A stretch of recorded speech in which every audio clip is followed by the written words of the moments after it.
In 2024, I was diagnosed with stage 4 lung cancer. As a healthy non-smoker, a wife and mother, and a doctor of Chinese medicine who spent decades helping patients heal, it felt shocking and deeply ironic. Welcome to Healthier Than Ever, a podcast about healing, resilience, and how to live well even in the face of serious illness. I'm glad you're here.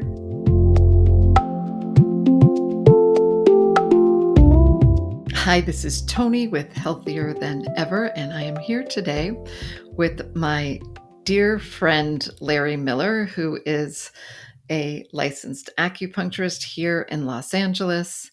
Larry is a cancer survivor. He is an ultra marathoner, and he is a caring and wonderful healer.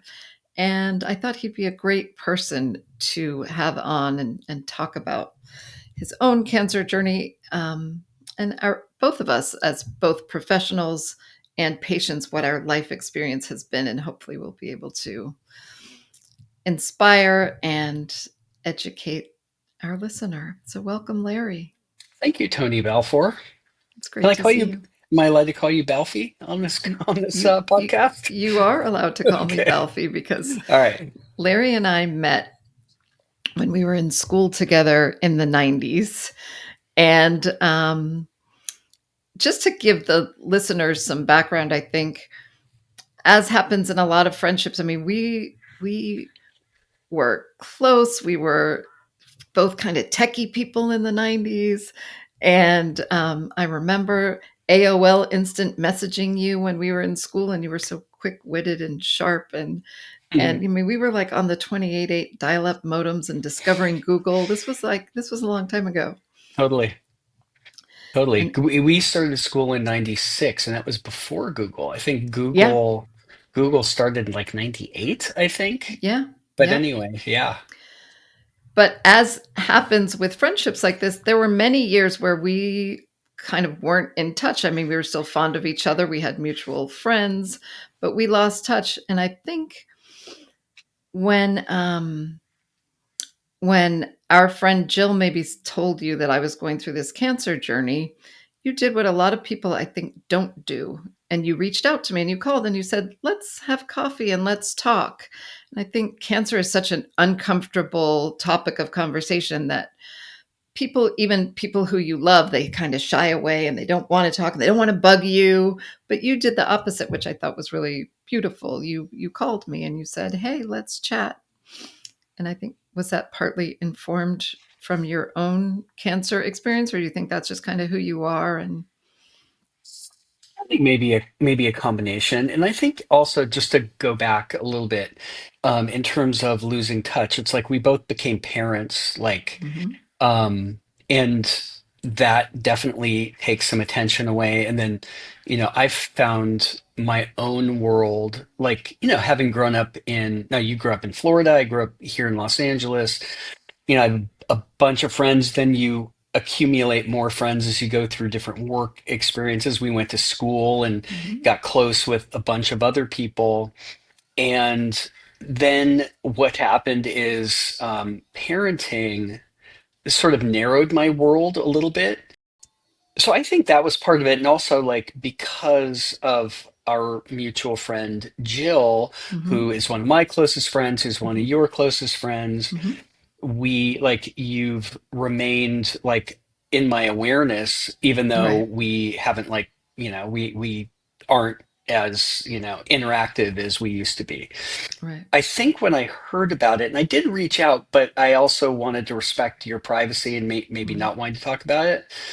Um, but I didn't realize that it had evolved to the point that it had. Mm-hmm. I think I was under the impression that you caught it in time and it was just Mm-hmm. going to get knocked out. Right. That's what I Which thought.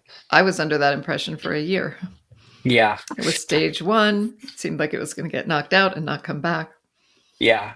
So then when Jill told me that that wasn't the case when it came Mhm. back, did I Mhm. reach out because, well, probably number one, it is probably who I am. I don't want to let conversations not happen Mhm. that could happen. Right. I don't like to live in regret. I think this is one of the, the lessons that I got from my own cancer experience and Yeah. having lost people close to me at an early Mhm. age. Mhm. Like there, and we have this magical thinking that Yeah. like death isn't going to happen to us, Right. and that we have all the time in the world. Mhm. But going through my life experience, I Yeah. know that that's not the case, Right. and that I don't have a great filter. I don't have a Mhm. great, like, I don't have myself on a leash very well, Mhm. so I tend to say things and do things that are spontaneous, Mhm. and I usually don't regret them. Yeah. The things I regret are the things I don't do. Like there are Right. things in life that if I don't do them on my deathbed, I will regret not doing them. It will Right. not be the things I did. Right. I'm Right. I'm not sociopathic. I'm not going to do anything crazy. It's just, Yeah. but I want to have. I'd rather have the conversation, even if it's uncomfortable. Not in our case, although it could have been, because Sure. how do you have a conversation with somebody who is currently dealing with cancer or dealing with Yeah. loss, the loss of somebody? Right. How do you have that conversation with somebody? How can you be present with somebody? It helps if you've, like in my case, I had the experience of going through it. I Mhm. was conversant in it. I, having gone through it myself, I can relate to at least some of the thoughts that Sure. might be running through your mind because they ran through my mind. Right. Um, Even though I was young, when Yeah, I I think that's was a big difference too. You were young, you weren't a parent yet, but I think that that's good for maybe our listener to hear about your experience because it is so different than mine. Like how old were you? So I was 21. I was Mhm. in college at the time. I was at Mhm. UC Santa Barbara. Mhm. And actually the first time that I thought there was something weird happening, I was actually on a road trip from Santa Barbara all the way to Mhm. Washington, D.C. I Oh, was doing the Capitol Hill program, like a lot of students do in college. They go up to yeah. Capitol Hill, they work for a congressman or senator. Oh, I cool. was an environmental science major and I wanted Mhm. to do something different. I wanted to do a trip like that, but I figured I'd work for the Environmental Protection Agency and see Cool. what that was like. And Yeah. that was during Bush one. I was in, I think we'd made it as far as like North Carolina, and I got a cold, like a simple Uh-huh. cold, and but I don't didn't Mhm. usually get this kind of cold, so I thought it was kind of weird, but not Mhm. that weird. But after being in DC for a little while, I started getting this weird, like a nasal secretion, like I could feel Mhm. it in my sinuses. It was really hard to clear. Like I'd blow my nose and it wouldn't come out, and it took a Mhm. lot to get it out. And when it came out, it was like Mhm. this sticky, like it was just a weird sticky substance, unusual. And I Mhm. was, of course, not thinking cancer. I'm 21. I'm like, this Right. is weird. So Right. I'm asking people around there. Right. And I guess, DC, I come from Los Angeles, which is a warm, dry environment. There's a moist, it's a damp Yeah, environment. and So I thought it was, humidity. so people were throwing out like, oh, it's mold spores or something. I'm like, oh, Mm. okay, it's mold spores. That sounds about right. Anyway, it Mhm. kind of stayed like that. Went through my 4 months there, came back to Santa Barbara, Mhm. was still having this, like, now it was getting more congested, and then it started bleeding, and Mm. not like a little bit of a nosebleed, like a big nosebleed. Like I Mhm. was probably, I mean, I was probably bleeding a liter a day. Like it was an Oh my insane amount gosh. of Yeah. bleeding. And I went to, so when it started bleeding, I went to student health, on Mhm. campus. Mhm. This was summer school at the time. Mhm. And student health, they gave me like amoxicillin. They diagnosed it Mhm. as like a run-of-the-mill sinus infection. That didn't do anything. Mhm. So then I went to Mhm. an ENT down in Los Angeles. Mhm. Was also diagnosed with an infection. Found another guy Mhm. who looked up there and saw what he said were polyps. Mhm. So they scheduled me for surgery to have Mm. these polyps removed. Mhm. And my friends, like the day of my surgery, they showed Mhm. up at the hospital and they're like waiting for Mhm. me to come out.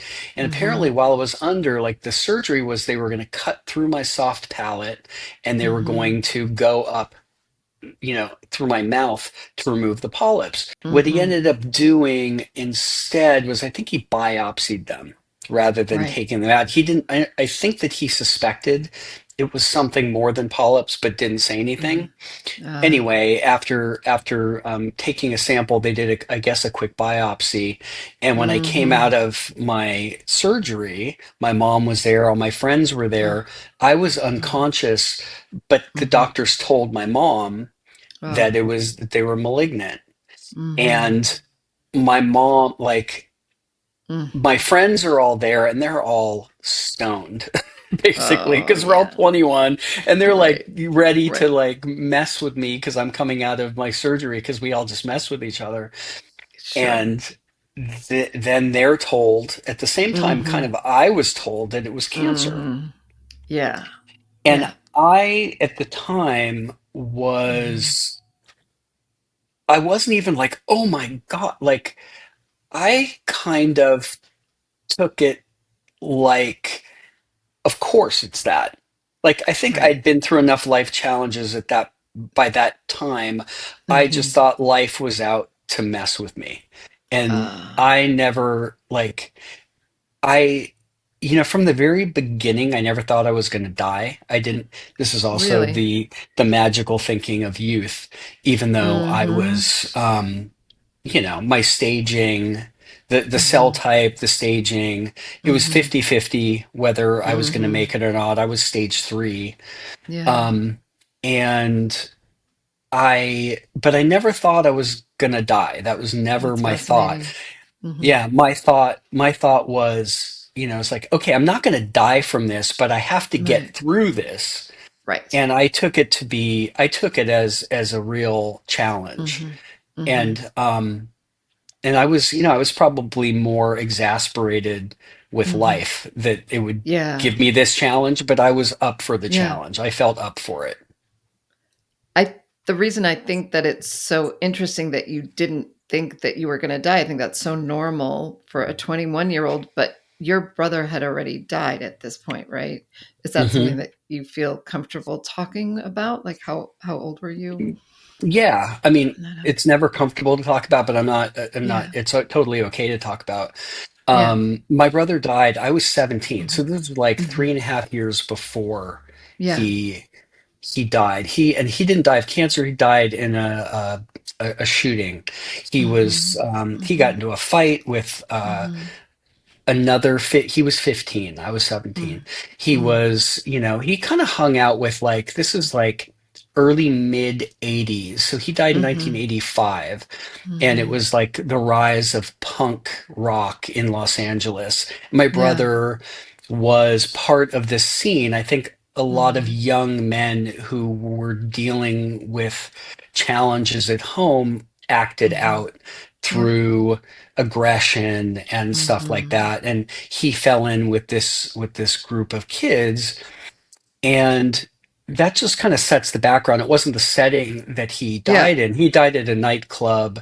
Mhm. Some kid was dancing with his girlfriend and was being Mhm. disrespectful. So my brother got Mhm. into a fight with this kid who was another 15-year-old Mm. year old kid. Mm. And 2 nights later, came Mhm. back to this same club with a gun.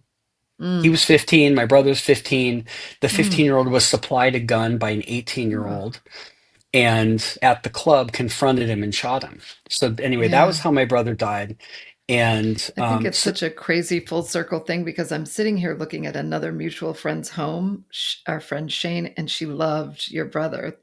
She went Yep. to high school with you guys and she adored your brother. So it's such kind of a weird confluence of factors that's bringing us here together at this moment to have this conversation. But Yeah. Yep. Yep. s- So anyway, we all were so you dealing had with that, that still, yeah, It's four yeah, of years course, is nothing. And like, it took me a right, full year to just emerge from the shock of it, that it had actually had sure, happened, and that he mm-hmm, wasn't, talk about magical thinking. Like yeah, I thought he was going to come back. Like yeah, not physically, yeah, but I thought he was going to mm-hmm, come visit me in my dream. Like I'd still have we shared a bedroom together our whole lives. So mm-hmm, mm-hmm, so to have him gone was like it was incomprehensible mm-hmm, in the sense that mm-hmm, my whole existence, yes, I was 2 years older, a year and 11 mm-hmm. months, but I didn't remember life without him. So I just Sure, thought he would come visit me in my right, dreams, like just for right, me. And then it right, just kind of didn't happen.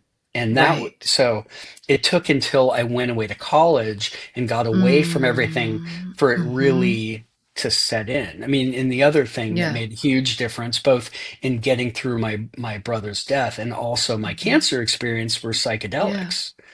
uh-huh, Psychedelics made uh-huh, a huge impact on my life. I can't mm-hmm, imagine mm-hmm, who I would be without the experiences and the insights that I had that helped me mm-hmm. to heal through that, to be And able back to. then, people weren't really doing psychedelics with therapists so much. Like you, so this was just like your own exploration, but the places that you had the wherewithal to go to with psychedelics, Yep. it was more healing than anything else.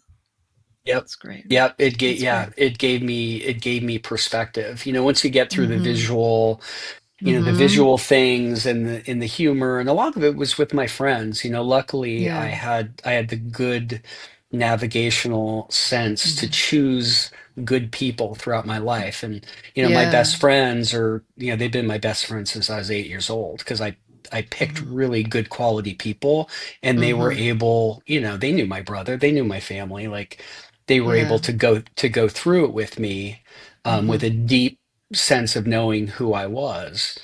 Yeah. So it was a huge benefit to me. But it's interesting because you said, you thought, "Of course, this is gonna happen to me because bad things happen to me," but you didn't think that you were going to die. So do you think that you had an early awareness of sort of one's ability to be kind of lucky and unlucky at the same time? That's interesting. I think no. I think that happened later. I Mhm. think that insight happened later, but it was true. I Mhm. just, like you kind of like referring to like my sense of my brother always having been there. I didn't know life without him. I also Yeah. didn't know life, none of us know life outside of our Mhm. family. If our family is Mhm. totally functional, then that's what and Mhm. that becomes part of your foundation. But when it's not like that, that becomes part Mhm. of the foundation too. So I think Yeah. what I thought of myself is that I was resilient and I can get through anything.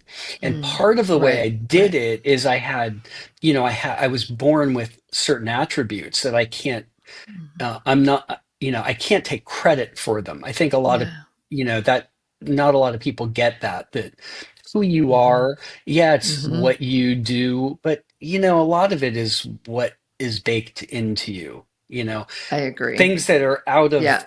my control. Mhm. Um, yes, you can navigate, you have choices, but this whole notion of like it's not totally free will. You have to play the pieces that are on the board, on your board. And Right. resilience is one of the things, and humor and Mhm. love and Mhm. sensitivity um a certain, you know, like boundaries are things that are good for us to have in certain circumstances, but having a more porous boundary is really helpful, especially in our cases. Like we have Yeah. patients and we Yeah. relate to them and we connect to them, Mhm. and it's Mhm. not just the herbs that you give or the acupuncture that I give. Yeah. it's the attention and the care and the love Yeah. is meaningful. It's not just meaningful for Mhm. the patient, it's meaningful for me. It's Right. why I love Right. doing what I'm doing, because I get this opportunity Mhm. where people, come in and they want to be gotten and Yeah. understood. So Yeah. all of those things helped me. So it wasn't, I mean, it became that I was a combination of lucky and unlucky, but I did know that I could get through a lot, even if I had to fake my way through it sometimes. Like Yeah. in high school, if things are tough at home, and this happens with all sorts of kids and all Mhm. sorts of upbringings, is there's stuff going on at home that Mhm. your fellow students or friends may not even know about, because you're putting on a brave face, you're being Right. present with your friends, having adventures. And but it's all of that Mhm. helped me get through Mhm. all of the difficulty. And it's only later in life that I had to unravel it all and go, okay, Mhm. all those skills that helped me Yeah. get through that were valuable, and their strengths, but like most all of our strengths, if you flip the coin, on the other side is a vulnerability, a weakness, something that will, can be an Achilles heel if it's Mhm. not, exposed for what it Yeah. is, which is a survival strategy. But Wow. when the challenges stop coming, but I'm still exercising the survival strategy, well, some Mhm. dysfunction can come out of that too. Sure. So I wanted, I've throughout life, I think, used, therapy, friends, Yeah. insight to resolve that so that I could continue evolving as a Right, and not person. live in fear and anxiety all the time No, when just you've just had sometimes, lived because just sometimes it's sometime. impossible to Sure. not Oh, yeah. feel. Yeah. I had Yeah. a scan week last week, and I didn't know that as when lung cancer metastasizes, I did know that it does metastasize to the brain, but I didn't know that they were planning to do brain MRIs once a year for me. So I found that out a few weeks ago, and last week it was like this CT scan of the body, the brain MRI, and it's that's just like super anxiety. I can't even put that into words, but Did you get the results yet or no? yeah, the results are good. Good. The results are good, but it doesn't diminish that anxiety experience, and Hmm. I think that that's something that we have to sort of navigate the waters through. But Yeah.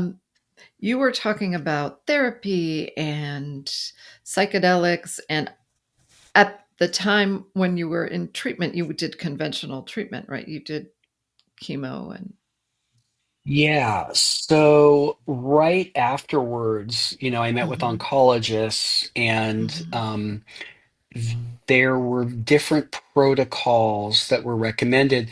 And my mom actually was doing a lot of research on what were the more experimental therapies, mhm, that would maximize my chances of mhm, survival. I don't remember, Sloan Kettering. I believe we mhm, ended up going with the Sloan Kettering protocol. And the first oncologist didn't want to use that protocol. They wanted something more traditional. We ended up finding an mhm. oncologist, and I think I'm remembering this right, that was open to that protocol.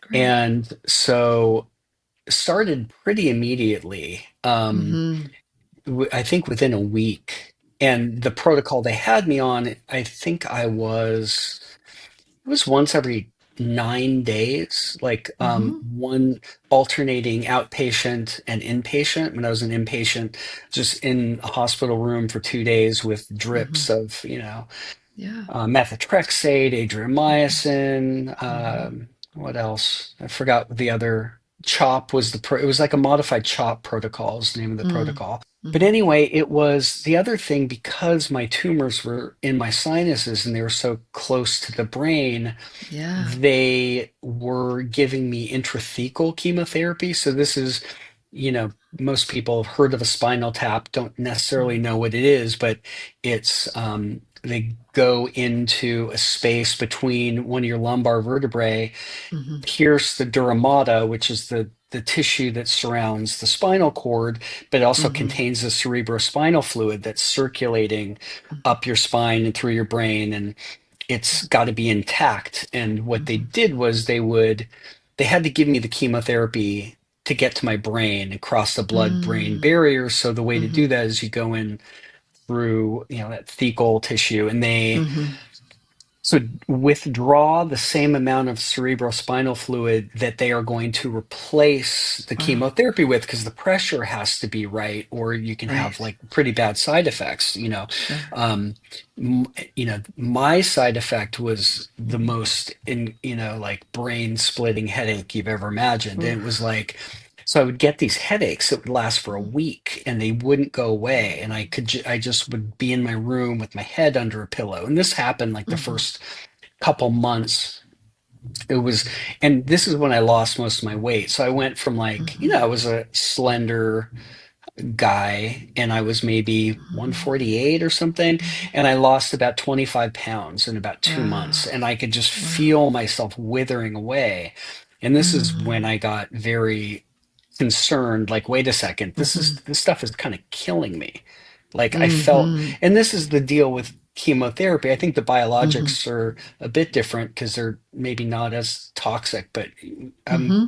I'm curious what your experience has been, but the chemo agents are Yeah. definitely like cytotoxic. They're, No. they Immunotherapy is totally different, and it's not the side effect profile is so much lower. yeah, Yeah. and Yeah. thank God for that. Yeah. Thank But God for that. A lot of people but do both, but I think even then they can lessen the chemotherapy and do immunotherapy to do mhm, like this targeted thing. So I right, think it's a different era right now of cancer treatment for in a lot of cases. But yeah, that yeah. sounds just yeah Well, in the next horrible. 10 years are going to be, I think we're going to see revolutions in Yeah, drug development and targeted treatment with, I agree. CRISPR and AI Yeah, and all that. yeah, So it's yeah. always like stay alive long enough to be able to benefit from those Totally, treatments. I agree. I agree. And Um, I get excited. I mean, I get excited about all the holistic things that I want to educate an audience about, and I totally get excited about research and clinical research. My oncologist is a researcher, and he wants to eliminate lung cancer. He mhm, he thinks that he will, or mhm. they will. Yeah, yeah. But And yeah, and a anyway, generation ago that wasn't the case. It right, was like right. That would sound give like a the crazy patient person. more. Was yeah, yeah, Right. It's always been the dream, but anyway, getting yeah. closer now. But back Getting then closer. it wasn't like that. This Yeah, is like now. So I was diagnosed in and this is lymphoma. lymphoma. Yeah, we should probably talk about what my diagnosis Yeah. was. It was non-Hodgkin's lymphoma. It was Burkitt's Mhm, type, mhm, um, stage 3, I think was my mhm. staging.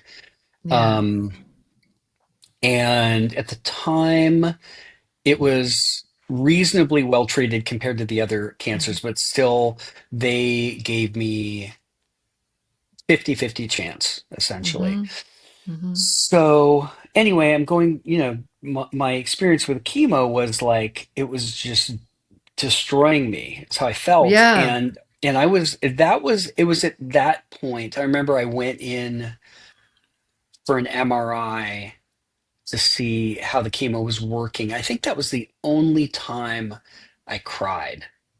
I just felt Mhm. so alone in that Mm. machine.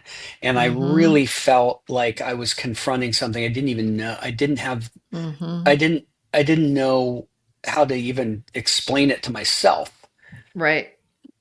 Yeah, you I know? cried in the MRI machine last week. But part of it, I had just met with a surgeon and I have a surgery coming up, and he was like telling me all the risks of the surgery. And I just felt so overwhelmed in that moment. And you're alone in the MRI machine, and it's like a kind of a good place to cry because, especially now in the digital era, we're always distracted. Well, in that MRI machine, there are no distractions. There's just clank, clank, clank. And sometimes you have a good cry in the machine. So true.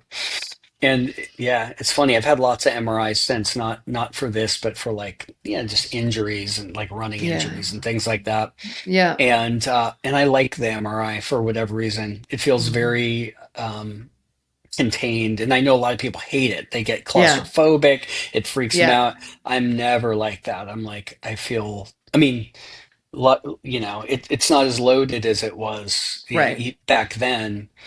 I had Um, one for frozen shoulder, and I remember asking the guy, "Do people fall asleep in the machine sometimes?" And he said, "Yeah, sometimes." I'm like, "Oh, I'm so tired, I'm going to fall asleep."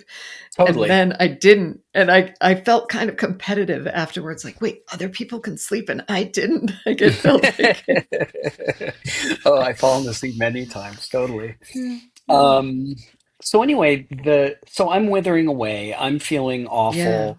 I think it's making some progress against the tumors. They could see them shrinking, which was a good thing. But I was suffering, like my gut was was decimated, and I decided with my Hmm. dad. See, my dad was this very powerful force in my life. He's passed. Hmm. He died Hmm. 13 years ago now, but he was a natural guy. I mean, Yeah. he was both he was tofu eating, carob milk drinking, vitamin popping, Ahead of his like, time in LA, perhaps. yes, ahead of his time in LA.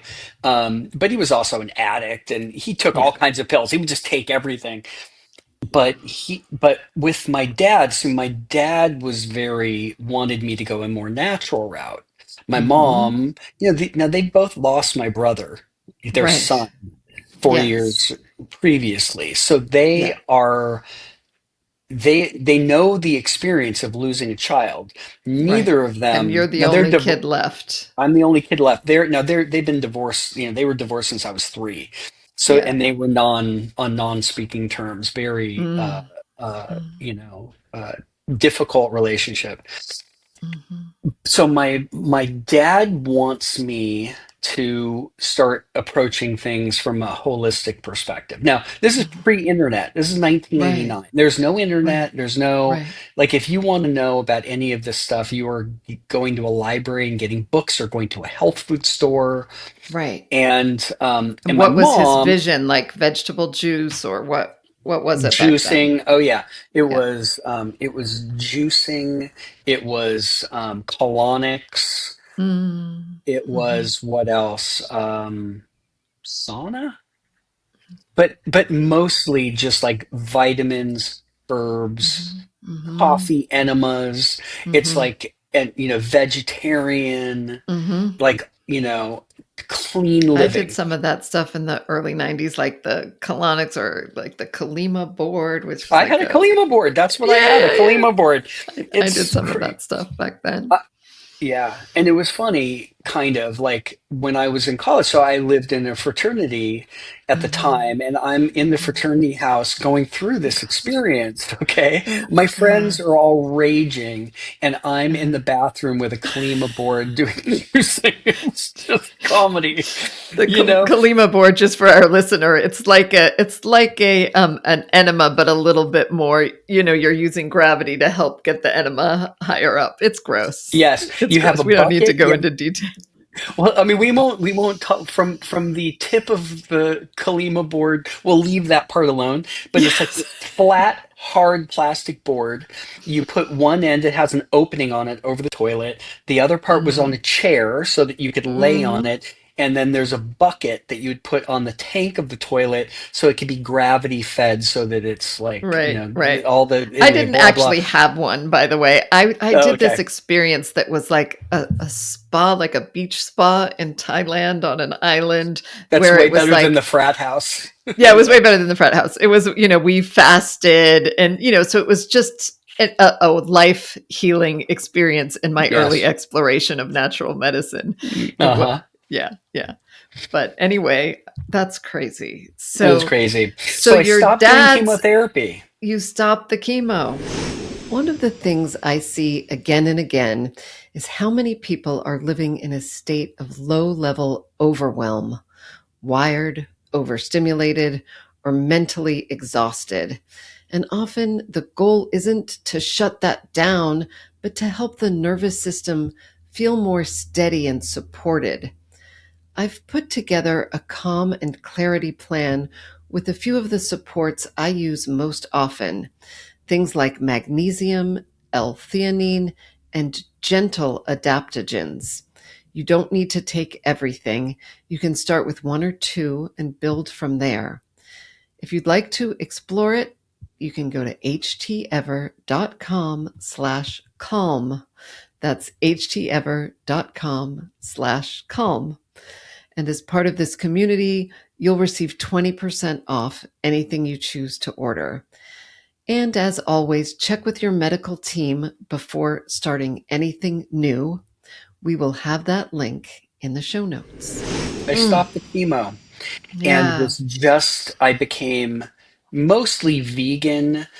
I Mm-hmm. was doing colonics 3 times a week. I Mm-hmm. was juicing. I had a champion juicer. There were, now there's a million, Yeah. fancy juicers but the champion was that was the gold standard at the time.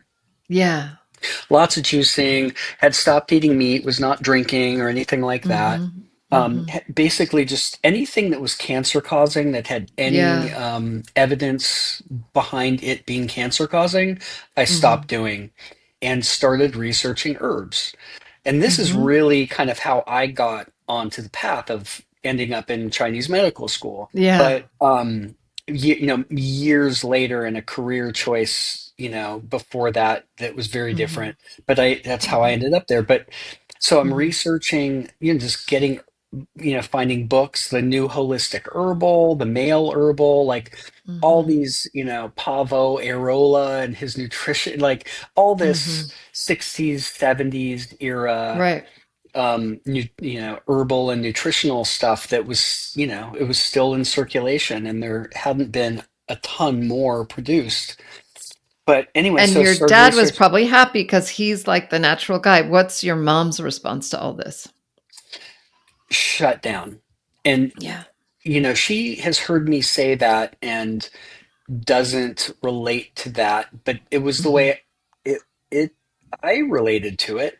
Yeah. That was my experience of her, is that Mm-hmm. she shut down because she Yeah. thought that chemo was the way that I was going to Right. survive, and my dad Yeah. was convinced that chemo was going to kill me. Right. So I'm in Right. the middle going through this, having to navigate, like, okay, there's what I believe and there's what I'm feeling in my body. Like, Right. what, Your and intuition, you're developing intuition around, but there's also, I mean, it's hard to trust that at that stage in life, I'm sure. it's a real roll of the dice. Like, okay, I'm going to Yeah. stop doing chemotherapy. Oh, okay. Yeah. The Mhm. oncologists they were like, you're, I highly suggest you do not do that. Yeah. But I was also feeling so bad. I was feeling so Mhm. bad, and it didn't Mhm. seem to be changing. So Yeah.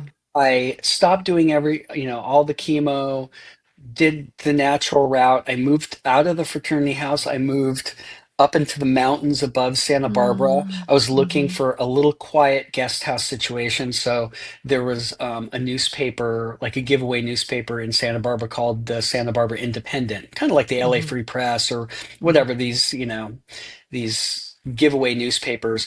And I looked in the ads in the back and I found this ad because I wanted to move up there, and I Mhm. was looking in housing, and there was an ad that said lesbian, feminist, vegan, seeking same for house sharing. So I called her and I said, "Hi, I'm clearly not a lesbian, although I'm a Uh-huh. big fan." Yeah. I don't know what I said, but Great. something, Great. to Great. lighten the mood. Just like, I'm clearly not a lesbian. I'm a Mhm. man, Mhm. but Mhm. here's my situation. I'm Mhm. super friendly, and Mhm. I'd love to, live up there. And she took a chance on me, and I moved up there, That's and so great. we had a very, copacetic living arrangement, but it Mhm. was like I was Mhm. in a little trailer that was probably 10 feet long by 5 Mhm. feet wide. Mm. Um, just a bed. I had a wood burning Mhm. stove in my place Mhm. because it was at the top of the mountains. It was cold. It Mhm. was beautiful. It was on Mm. land that like it was just so healing. The mountains of Santa Barbara were so beautiful, and there was like rock art from the Chumash, the native people who lived in and visited caves there, and you could walk to them. It was just, like, so wonderful. Yeah. And and my headaches went away. I started gaining weight Wow. again. I Wow. felt really good. So I did this for like 2 or 3 months, and like I felt Mhm. really good. But Mhm. I could tell that my cancer was not going away. I could feel it. Mm. So I had to make the So decision you like, okay, did have a how, well-developed intuition. yeah, I could just You just tell. knew. Yeah, you I just tapped in. knew. And so I Yeah. went back to the oncologist. I said, I think I need to start doing chemotherapy again.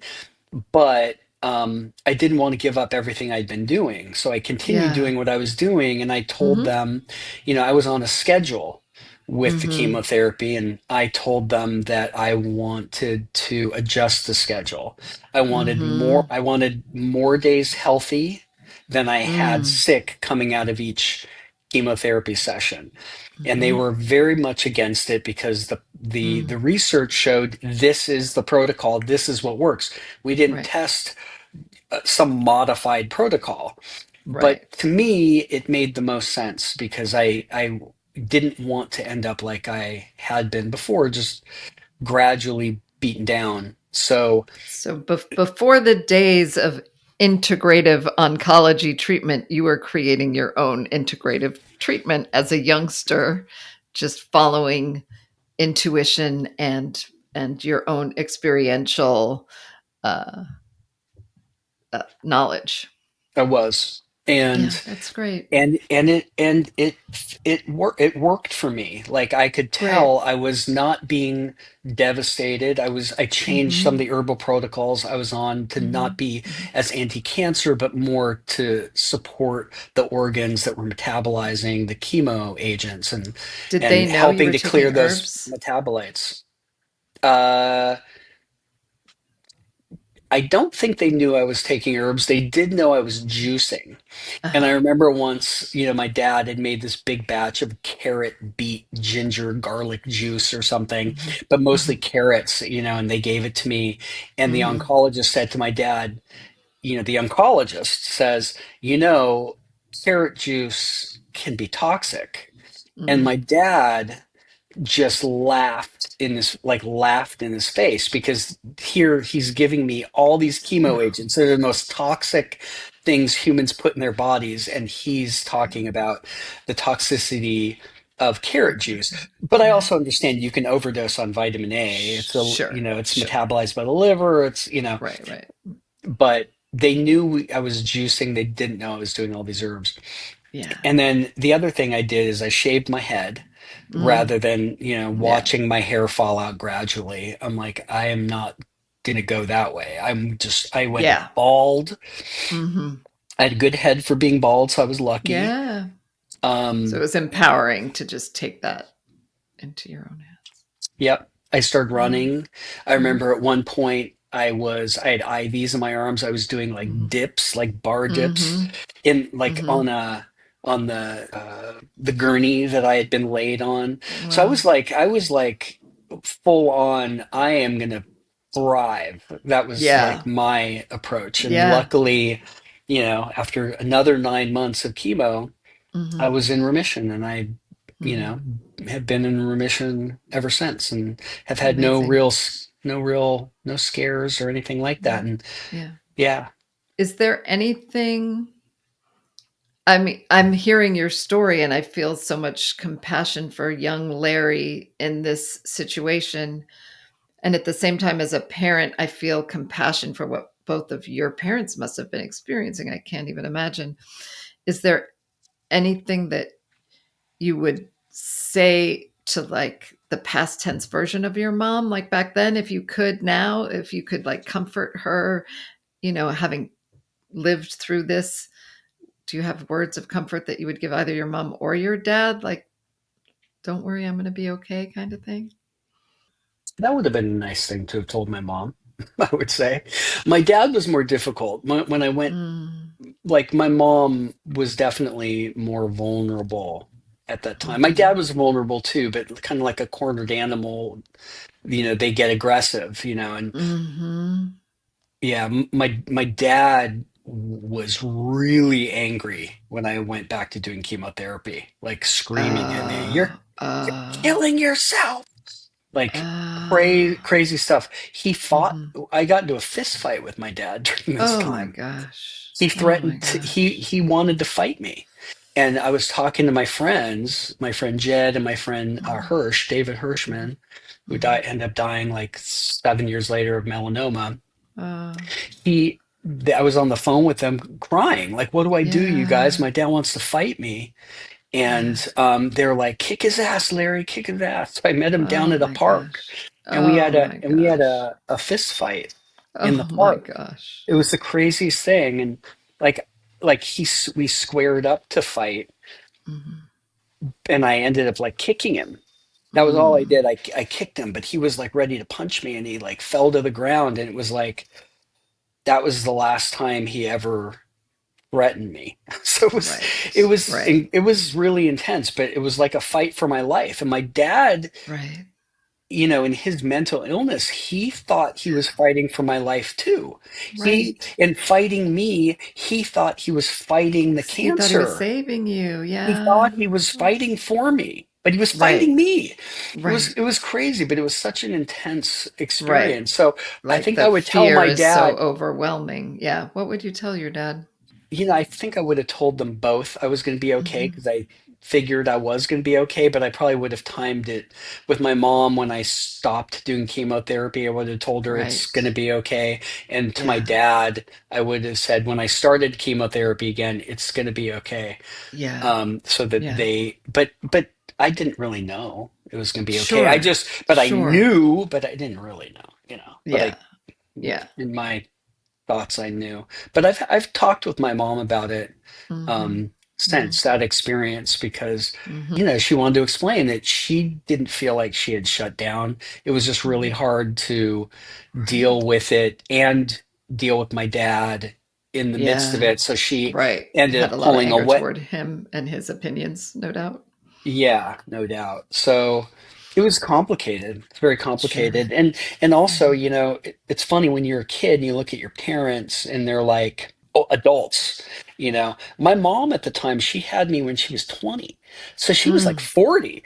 Oh, I'm like, I'm 57 now. So she was, right. imagine 40-year-old you. It's like, well, you're not No. that far from 40, but I'm 54, so I'm not close yeah, yeah, either. yeah. Yeah, it's intense, it's not, Yeah. when you think about a person going through chemotherapy, yeah, there's all the chemotherapy stuff, but it's the person and their life situation. Right. It doesn't stop. That's what I want to explore in this podcast too. It's not just the cancer, it's how are we navigating our lives in all the ways of Mhm. dealing with the anxiety, the family dynamics, everything that goes along with it. Yeah. And the other thing that's quickly worth noting is like Yeah. when I started my treatment, I had to withdraw from school. But Yeah. about 4 months into it, so I missed a semester of school. But like, even though I was still going through chemotherapy and I knew I was Mhm. still going to have to be on this chemo schedule, I was living up in the mountains with Meg, was her name. Mhm. It was wonderful. It was lovely. It was Mm. really boring. So I'm Mhm. like, so I re-enrolled in school. And it was Right. really then I'd kind of like screwed off in school a little bit because, first couple years away from home, like I was academic just enough to get me into college, and I had curiosities, but I was way Mhm. more interested in the social stuff, I think. Right. Anyway, refocused on school, and it was Yeah. then that I started doing really well in schools on dean's lists. I just needed Mhm. something to take my mind off of what I was going through, and I could Mhm. fully focus on the subjects that I was studying, Mhm. um, just as a distraction from what Yeah. I was going through. Yeah. Um, so So you channeled that energy in a positive way, and it could have gone a different way, but for you, you had healthy practices, you became a great student. I mean, So there were Yeah, it good was. survival Yeah. instincts that kicked in for you in a good way. Yeah, and cancer, I think for most people is it's very life changing. It certainly Yeah. changes your routines, or can Mhm. change your Yeah. routines Yeah. while you're going through it. But when, Mhm. being a young person, I think it had the potential that, got realized to really make some life changes, you Yeah. know? I had Yeah. to examine, I thought the key to my survival wasn't just herbs and this, it was also like the way I've been living has led to this. So, Mhm. what in the way that I've been living can I Mhm. change? Yeah. And it wasn't just the way I was eating. I was like a reasonable eater. I was fine. It was more like, what are the relationship dynamics? And this Mm. is the thing that psychedelics kind of tuned me into. Like, how Yeah. have I what have I been, who have I been being? Who am I? Mhm. Mhm. Because I was who I was before my brother died, and then my brother died. Yeah. Who are you? Well, if you'd asked me when I was 16, who are you?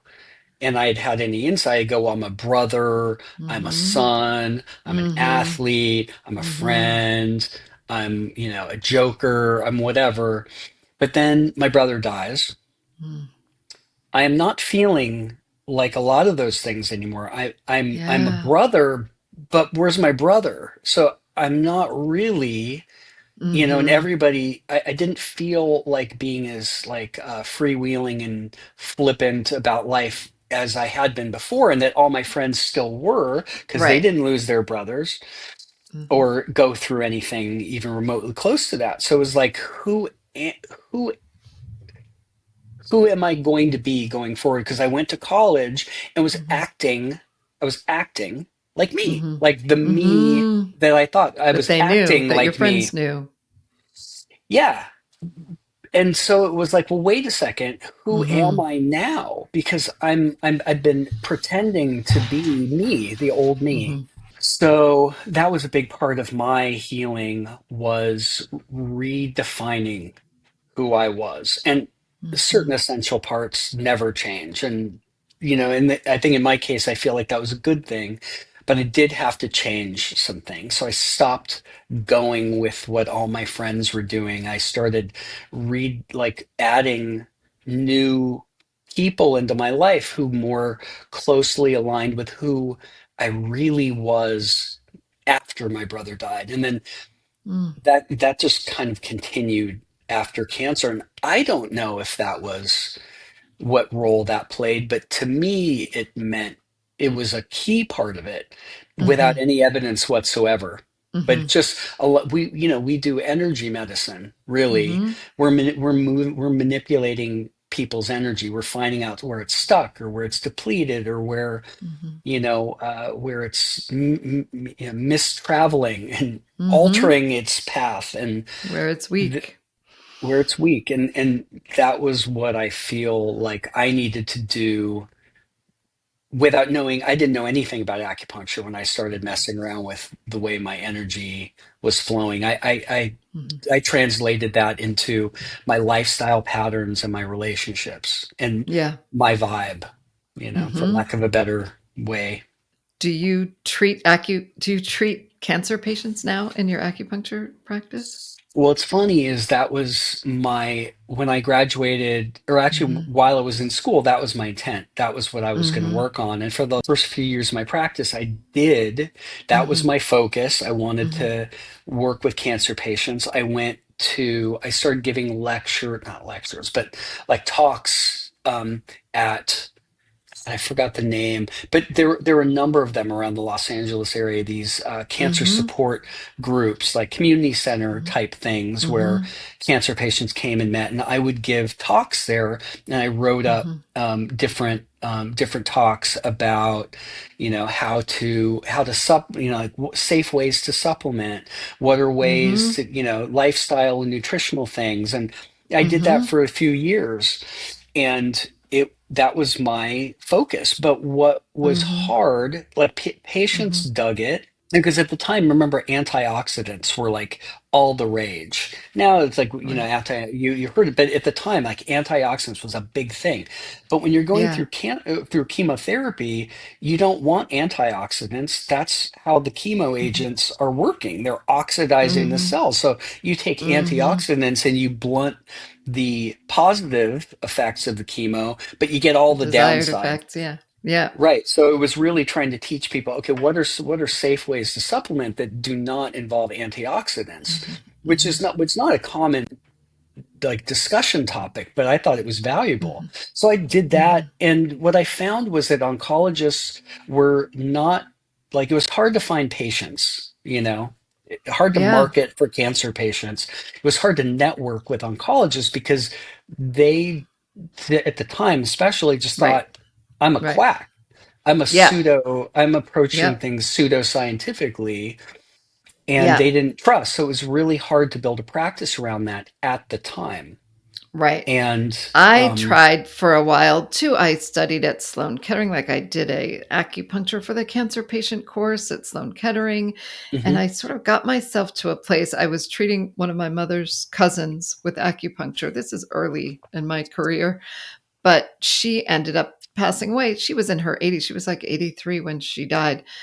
But my takeaway from that was it was sad for me, but I had the emotional fortitude to handle it. And therefore, I could, if I'm treating non family members, I wasn't going to get the emotional challenge of it, wasn't going to be too difficult for me.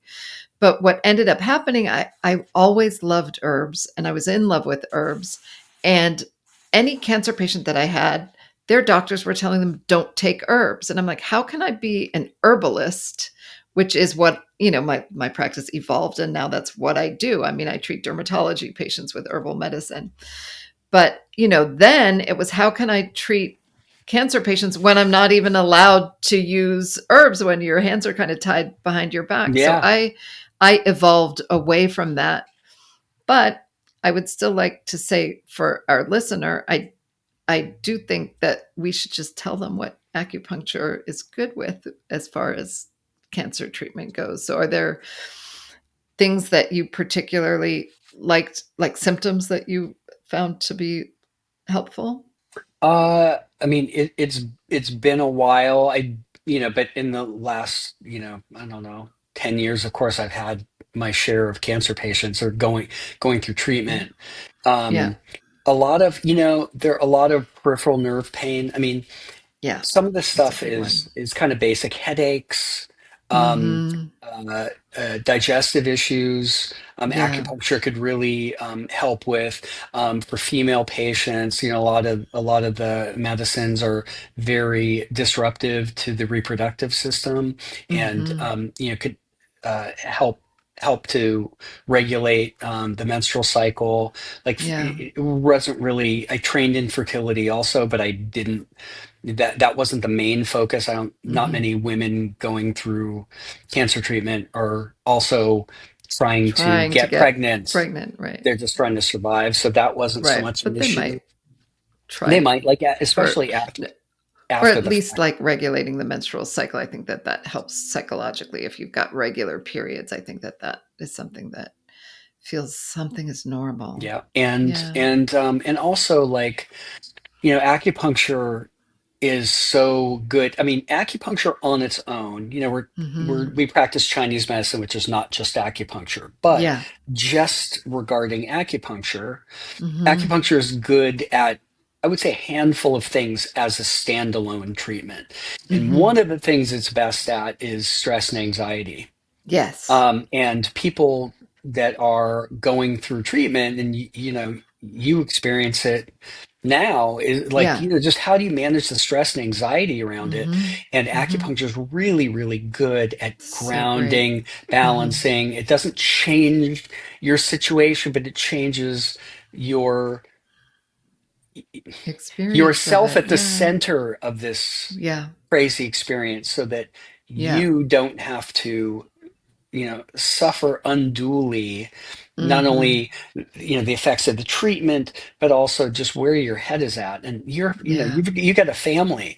You Mhm. also need to be present for your husband, be Mhm. present for your daughter, Mhm. and helping them to feel okay too. And the more you're okay, the more Right. they get that. If you're Right. stressed and anxious, now Mhm. they're going to be more stressed and anxious about it. And Right. now you're surrounded by stress and anxiety. But if you, at the center of your experience, can be grounded Yeah. through it, Mhm. it helps you, it helps the people around you, and that helps you again. Right. So I would Right. say, those are the most That's important things. It's huge. also really, it's great at dealing. The other thing it's really great at is managing pain. Yeah. It regulates the way that the Mhm. brain perceives pain. It's the Mhm. central governor. You Yeah. know, um, if you can, let the brain know that, um, the nerves are firing Mhm. completely and properly, Mhm. that helps a ton. So Yeah. those are the main Yeah. things. The other sort of odd thing I would add, I don't know if it was just coincidence or if at some point maybe I wrote a blog post, but I read something about a researcher at Dana-Farber Cancer Institute in Boston who wrote about acupuncture helping with dry mouth from like radiation for, Hmm. head, neck cancers.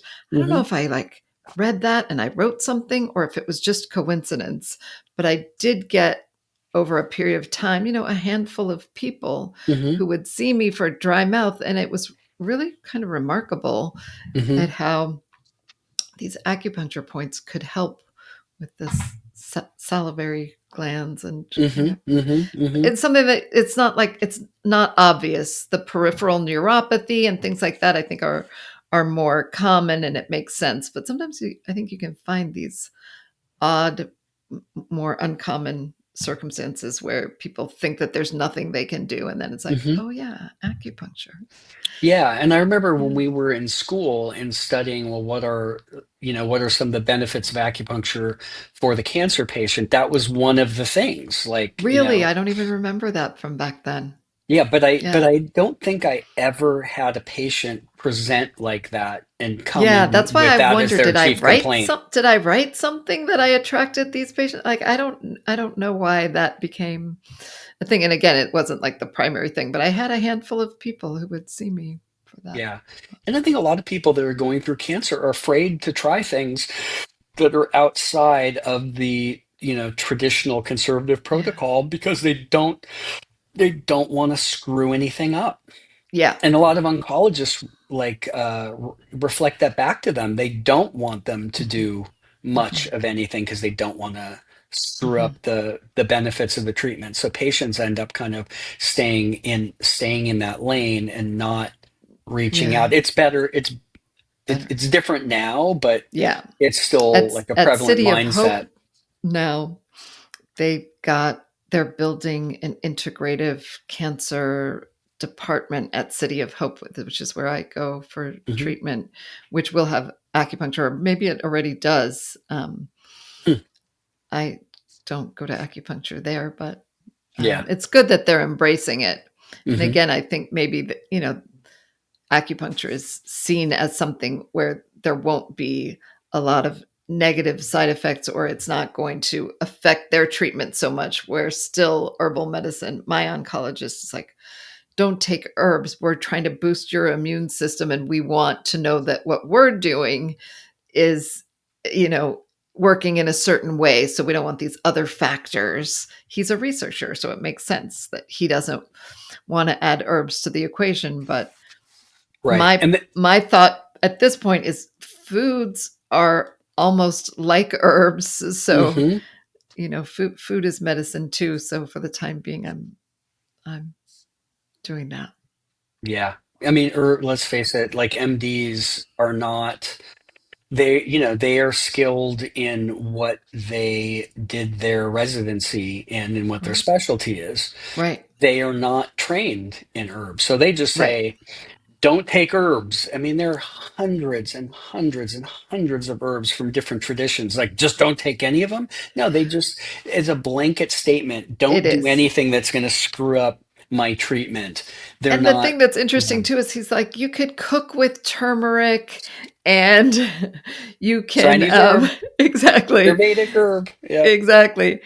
Uh, you know, I make myself like a decaf chai, but I make it with fresh cardamom and I bang the cardamom pods and I do put my own cinnamon sticks, and that's fine because that's a food.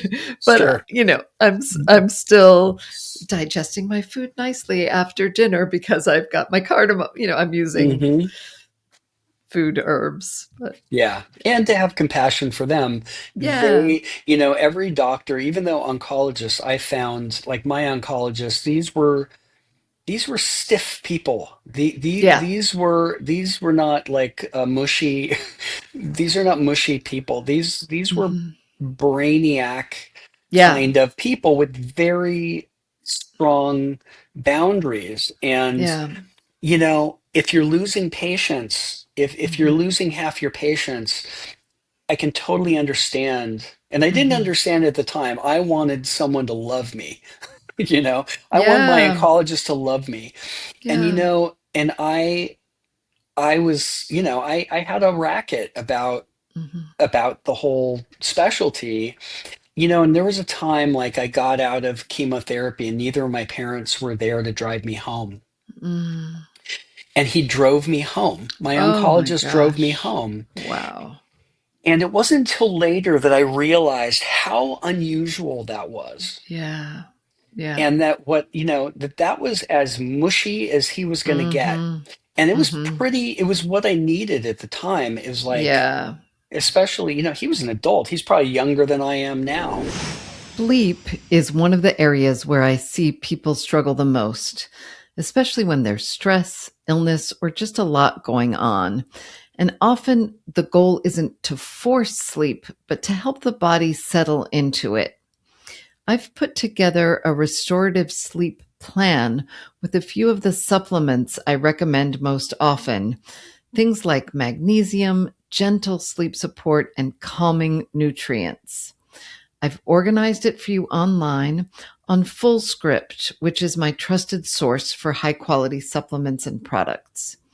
You don't need to take everything. You can start with one or two and build from there. If you'd like to explore it, you can go to htever.com/sleep. As part of this community, you'll receive 20% off anything you choose to order. That's htever.com/sleep, and we'll have that link in the show notes. And as always, check with your medical team before starting anything new. And Hmm. it was what I needed at the time. It was like, Yeah. especially, he was an adult. He's probably younger than I am now. Anyway, yeah, it's Yeah. the whole My experience is. oncologist is a special human. And during the fires, I mean, his house was about to burn down. It didn't actually, but the property next to his did. But he Mhm. just went to City of Hope and he's like, that's where I need to be. And then his wife, who had retired from City of Hope, his daughter, they all went to just help the patients in the hospital. They didn't know if they were going to have to move them. I mean, he's that kind of person. And interestingly, on Friday, I went for an infusion and my 16-year-old daughter went with me. This was the first time she had been there. Mm. And he had a health challenge of his own after that, that I don't really want to go into detail about. But he said, I believe in God. I don't know if you believe in God, but I believe in God. And I thought it was such a powerful thing for him to bring God into the conversation for the first time in the year that I've been seeing him. And it was so special that my daughter could witness that, because we're not, like, I'm a spiritual person who believes in God, but we don't have a religious practice Mhm. in our household. So I don't know. I thought that bringing spirituality into the equation was a lovely touch. God has a different face depending on um, what you're tradition is, and people are fighting Mhm. about, like, no, God looks like, has this face. No, God has that face. Well, maybe God doesn't have a face. Right. God, Right. God is what I connected to when I said, how much, like, what a valuable role psychedelics played in my life, is Mhm. understanding this energy of connectedness that Right. everything is imbued with. Yeah. It does play, God plays a role, even if you're not using the word God, you know. Right. It's a Right. whole other topic, but yeah. Yeah. I feel like we can't end the conversation without talking about one of the things that is the essence of you, and that is your life as an ultra marathoner. Oh. To me, it's like beyond. I can't even fathom what it is that you do athletically, but can you tell us a little bit about what is a day in the life of, or a weekend in the life of an ultra marathoner look like?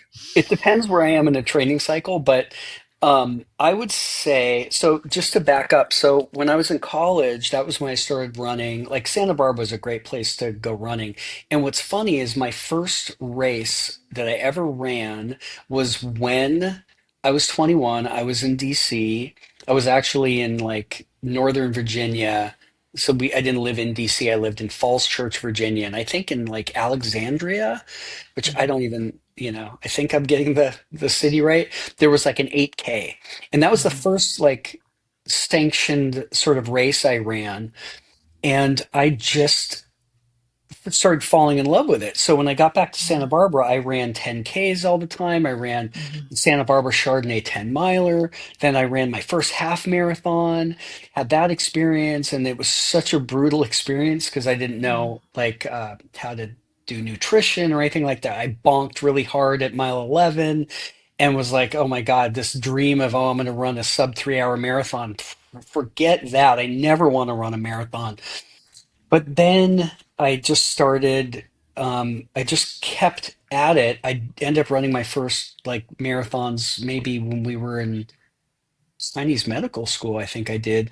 And then in the 2000s, so there's an organization called the Leukemia and Lymphoma Society. Mhm. And what they would do is they had training programs for people as a way to raise funds. So if you wanted to Mhm. participate, they had, they had a marathon team, they had a cycling team, they had a triathlon team, and you Mhm. sign up, you do the fundraising, and Mhm. they train you and get you to the race, and you do the race. So that was how I got into triathlon. I had done, like, a short distance triathlon a couple years earlier, Mhm. but it was in, I guess it was like 2006, that I joined Team in Training, did my first Mhm. Olympic distance triathlon, and just got bit. Mhm. And I joined the staff. I became something called an honored teammate, which is where Mm. somebody with a personal connection to the cause, Mhm. since I had a lymphoma. Mhm. Um, and inspire teammates and do some assistant coaching and stuff like that. Mm. So I did a half Ironman, but told myself I would never do an Ironman. And Mhm. then some friends, we were all sitting around having drinks, talking about, like, hey, let's do a triathlon, or let's do an Ironman. And one of them said, Larry, do you want to do it? And I'm like, yeah. And, like, as soon as you say yes, that's when it all begins. It's like, oh shit, Mhm. now I have to Mhm. actually train for it. Yeah. So I got into ultramarathon running mostly through triathlon. So did an Mhm. Ironman, did a bunch of 70.3 races. These are like half Ironman distance, still hard, like, Mhm. 1.2 mile swim, um, 56 miles on the bike, and then a half marathon. Mhm. Ironman is like double all that stuff, 2.4 swim, 112 Mm. on the bike, and then a marathon. Oh my gosh. Oh my Anyway, gosh. so did all that. It was wonderful. And then in 2010, I was training for another Ironman. I got hit by a car on my bike. Oh my gosh. Broke my clavicle. It required surgery to fix it Mhm. because of where the break Mhm. was. And so that there went my Ironman. I couldn't Mhm. swim. I didn't want, Mm. LA is not a good bike city. Didn't Mhm. really feel like getting back on the bike. So once I'd healed, you just start gobbling up bigger distances. They all become Mhm. more comprehensible. 50K, 50 mile. Well, Mhm. 100K is only 62 miles. That's only 12 miles longer More than. than a 50 miler. So I could probably do Mhm. that. And Mhm. then the 100 mile races, that was the thing. I was Mhm. like, oh man, I don't know. I don't know if I, but I just signed up for one. And then Mhm. that's a whole different thing. That Right. 100 mile race is a whole different beast than, 100K is 62 miles. Then you run 62 miles, you got to run almost 40 more miles. In Right. some cases, a lot of 100 milers are really 102 miles. It's a mental thing. Not that it's not physical, it's totally physical. Like you got to Mhm. run every step. Like you get to mile Mhm. 90 of one of these things, you're so close, but you have to Mhm. run 10 more miles after having run 90 to Mhm. get to the finish line. Like just seeing the finish line doesn't get you to the finish line. Right. You have to actually run every step. So they're hard. Yeah, they're pretty hard. So it's a mental game, it's a physical game, and at 57, maybe you're healthier than ever. I don't know. For me, healthier than ever is about like doing your best day by day to find health in big or small ways. So it sounds like you're living the healthy life. I do feel, I mean, maybe not at this moment. I'm not as fit as I've ever been. I've had times Mhm. in my recent life that I was fitter, but we're kind of splitting hairs a little bit. I'm pretty Right. fit. I'm still running a lot. Um, But psychologically, spiritually, emotionally, like there are many ways we could be healthy. So, yeah. No, I'm yeah. I'm pretty healthy, and to me, life is for the living. There's Yeah. no reason to say no. And the other, I think the main thing I learned from running like ultra marathons and especially the 100 mile distance Mhm. is there are so many reasons to stop when you're in the Mhm. middle of doing it because it's Mhm. uncomfortable. It is not comfortable. Mhm. It hurts. It doesn't, it hurts, but it's not like you're not having like Civil War era amputation surgery. It doesn't hurt like that, you know, but If it that's what you're comparing it to, that gives us some frame of reference. okay, it's not that. It's very uncomfortable, and there are Yeah. so many reasons to stop. But Yeah. then when you finish and you realize you Mm. did not succumb to any of those reasons, it translates to the rest of life. Like anything that's difficult to Mhm. do, we make all kinds Mhm. of reasons why we can't or why we don't. Yeah. And Yeah. they're bullshit. Because Mhm. if you're committed enough to doing Yeah. it, Yeah. you do it, Yeah. regardless of the excuses. You can listen to them. You don't Mhm. have to respond.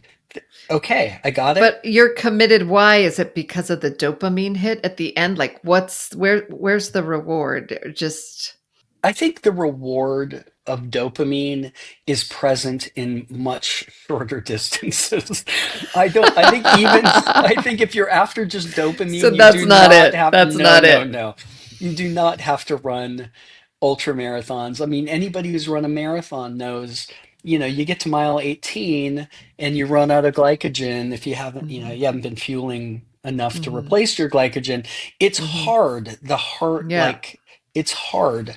And there's no dopamine at mile 22 of a Yeah. marathon for most recreational runners. After you finish, though, all the pain goes away. Right. It feels like such an accomplishment. A hundred Right. mile distance, it blows your mind. Like if you're Right. stoked Right. after a marathon, 100 mile race at the end of it, your mind is blown. Mhm. And and in the middle of it, it's like everybody has the experience of like, oh my God, I'm never doing this again. And and you all go most back and and do most it. of us have the experience a couple days later. Your muscles are a little less sore, and you're Mhm. on UltraSignup, which is ultrasignup.com is like where most people find their ultra marathon races to sign up for. you Uh-huh. find yourself searching for other races and other friends to do it with, Mhm. and it becomes not addictive, but it feels like compulsive to kind of go through it. And it's really hard. It's really hard, but anybody Yeah. can do it. Almost Yeah. anybody could do it with the training Yeah. and with the resilience. And I would Mhm. say going through the cancer experience, like, increased my ability and my sense of myself as being Yeah. a resilient person. Yeah. I can take on anything. So Mhm. why You not can. do something epic and Yeah. inspire myself and Yeah. maybe my family and friends? Yeah. On that note, I do have a final question for you. That's basically if we have any listener who's like a young person going through a cancer experience, or maybe the parent of a young person going through a cancer experience, do you have any words of sort of encouragement or inspiration for the, those kinds of that population of people that you would leave our listeners with? I mean, I've never thought about that. Um, Hmm. I would say, I mean, I've probably thought more about it from the patient side. Like, what would I say to a young person? And I would say Yeah. different What things would you to say? them, actually. Hmm. Um, what would I say to a young person going through the cancer experience? Um, Continue to take care of yourself. Like, one of Hmm. the things I saw with other people going through, like, I there was a patient with that was on the same like ward or same floor as me getting chemotherapy, my age, same diagnosis, same staging. He died. Mm, He mm, was, I remember he had ice packs on his head to try and mhm, preserve his hair, and he wasn't doing mm. anything outside of just getting the treatment to take care of himself. Yeah. Um, and I remember seeing that and going, oh my God, like, you've got to do stuff for yourself. You've got to take Yeah. care of yourself Yeah. through getting through movement, whatever it is that you can take care of yourself, Mhm. do that. And I guess it's not that different than what I would tell the family. Is Mhm. like, in the same way, like, if you're on an airplane and you're with your young child and the oxygen masks come down, you put your own mask on first because you can Yes. be of no service to your Mhm. child, the patient Mhm. in this case, unless you are managing yourself so that you can Mhm. show up for them as a grounded, balanced, neutral, open, because they're, the patient, your kid, if you're the parent, your kid is going through something they can't even fathom without the life experience that we have as older adults. Yeah. But it's a lot what they're going through, and to Mhm. be there for them, to be present for them, because Mhm. the assumption, of course, you've got to assume my child is going to live, we need to get Yeah. through this, Yeah. but they don't in some cases. So how do you Mhm. want to be with them, whether they live or die? How do you want to Mhm. be with your child? Right. You want to be Right. present. You don't want to be occupied with your own thoughts. So take Mhm. care of yourself through Yeah. exercise, through diet, through, I know meditation practices are easier said than done. It can, Yeah. be hard for someone to sit there and just not squirm their way out of, like, observing thoughts pass by like Mhm. clouds and Mhm. returning to Mhm. a clear position. But the more you can do for yourself to take care of yourself, you'll show up better for your kid going through it. Or it doesn't have to be a Mhm. kid, it could be just a family member, a loved one. Right. Mhm. Be there for them, and don't, for friends of people going through cancer, like, Mhm. it can be a very lonely experience when you're the only one Yeah. going through something like that. And I Right. think we want normalcy. We don't want to Mhm. lose our friends along Right. with it because people are uncomfortable to Right. talk to us about it. So just Yeah. keep showing up. And if it's not something you're comfortable with, Mhm. you can become more comfortable by being with them. Mhm. Right. through Makes it it. easier. Yeah. And this also goes different like application of the same idea, but like people who've Mhm. lost somebody, people who've like Yeah. if you've lost a family member, a lot of or a Hmm. friend, someone, a wife, a child, Hmm. Hmm. a lot of people they don't know how to be with somebody who's gone through a loss like that. It can be Yes. very lonely to lose somebody. Yeah. And but get over that by Hmm. reaching out and saying, I don't even if you don't know what to say, Hmm. reveal it. I don't even know what to say, but I love you. Right. What, Right. you know, I just want to, Yeah. I love you. Hmm. And just that Hmm. makes such a huge difference for Yeah. somebody going through something that no one else can relate to, or few Right. people can relate to. Right. Right. Yeah. Beautiful. I love that. And I Thanks, love Balfi. you. And I I love I you too. appreciate you having this conversation, and I hope that we can, be of service to the people that have listened and have joined us today. And I hope I can have a lot more inspiring conversations with people. But I'm so glad to be with you today. Yeah, well, me too. And yeah, keep doing this. This is helpful. It's good. I mean, good for me to talk about. It's good for you to talk about, Yeah, probably, yeah, and definitely. and hopefully, lots of people get benefit from this. Great. Thanks so much. You're welcome. Bye, Belfi. Love you. Bye. Love you. Bye. Bye. Bye. Before we wrap up, there are a couple of things I wanted to add. If you are in LA and you're looking for a great acupuncturist, you can find Larry at veniceacupuncture.com. That's veniceacupuncture.com. And he mentioned the pain balm that he makes in his clinic.